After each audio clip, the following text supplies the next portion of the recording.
तो चलिए वीडियो शुरू करते हैं। यहाँ पे घन है, घन का से जुड़ा हुआ जितना भी फार्मूला है इसको मैंने कवर किया है। घन का आयतन भुजा की होता है, घन का भुजा है ना, आयतन और ये करणी की घात 3 होता है ना। और इसका घन का वक्र होता है 4 गुणा भुजा स्क्वायर और संपूर्ण होता है 6 गुणा भुजा स्क्वायर और विकर्ण जो होता है √3 गुणा भुजा। तो ये जो है घन से जुड़ा हुआ कुछ मोस्ट इम्पोर्टेंट जो है पॉइंट था। आशा करते हैं कि आपका घनाभ का ये टॉपिक है, इसके पहले घन वाला टॉपिक कवर किया है। मेंसुरेशन का ये दूसरा पार्ट है, ये दूसरा पार्ट है घनाभ। घनाभ का सबसे पहले ये पिक्चर है, 3D शेप होता है त्रिविमीय, जिसमें लंबाई चौड़ाई ऊंचाई तीनों होता है। ये 3D शेप है, ये लंबाई होता है, ये चौड़ाई होता है, ये ऊंचाई होता है। इसका आयतन जो होता है LBH होता है, L गुणे B गुणे H होता है। इसका संपूर्ण जो होता है 2 × LB + BH + HL होता है। और इसका वक्र जो होता है 2 × L + B × H होता है। इसका विकर्ण जो है √L² + BH² + H² होता है। अगर ये बक्सा खुला है, मान लीजिए कि बक्सा पूरी तरीके से बंद है, घनाभाकार है, बक्सा बंद है, तो उसके लिए ये वाला आप यूज करेंगे। लेकिन ये बक्सा खुला है तो इसका मतलब है कि ऊपर का ढक्कन हट गया है। इसका मतलब इस साइड का निकला है, इस साइड का निकला है, इधर सामने वाला का निकला है, वो बगल का, फिर नीचे वाला।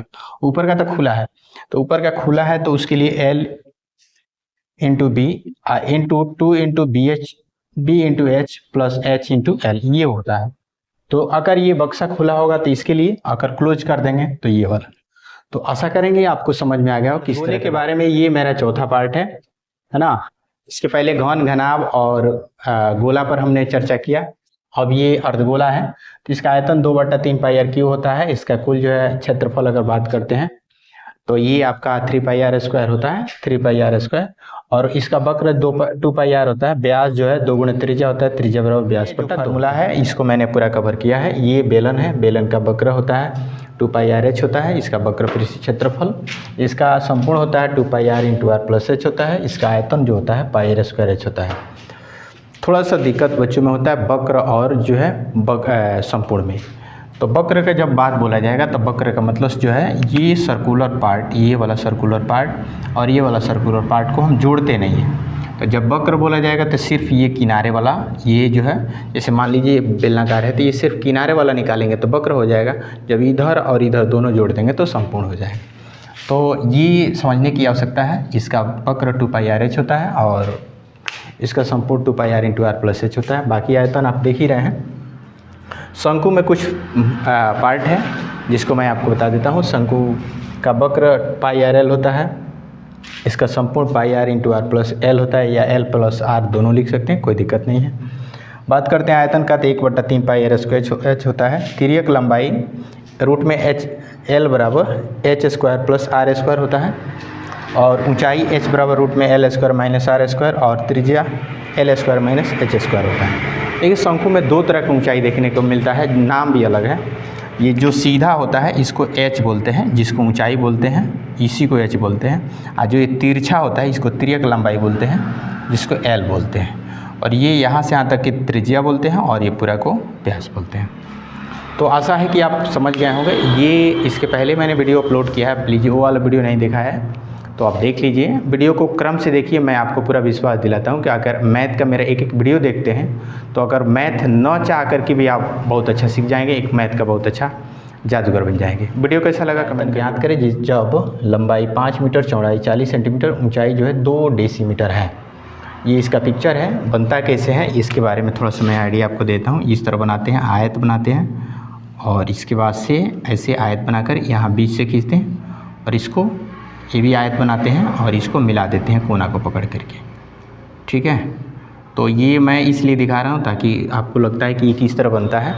तो आयत, घनाभ कभी भी आयत से मिलकर बनता है, ये आपको समझ में आ गया होगा। लंबाई 5 है, चौड़ाई सेमी में दिया है तो मीटर में बदलने के लिए 100 से भाग करें। 1 0 से 0 40, 4/10 होगा, 10 से भाग करेंगे 0.5 हो जाएगा।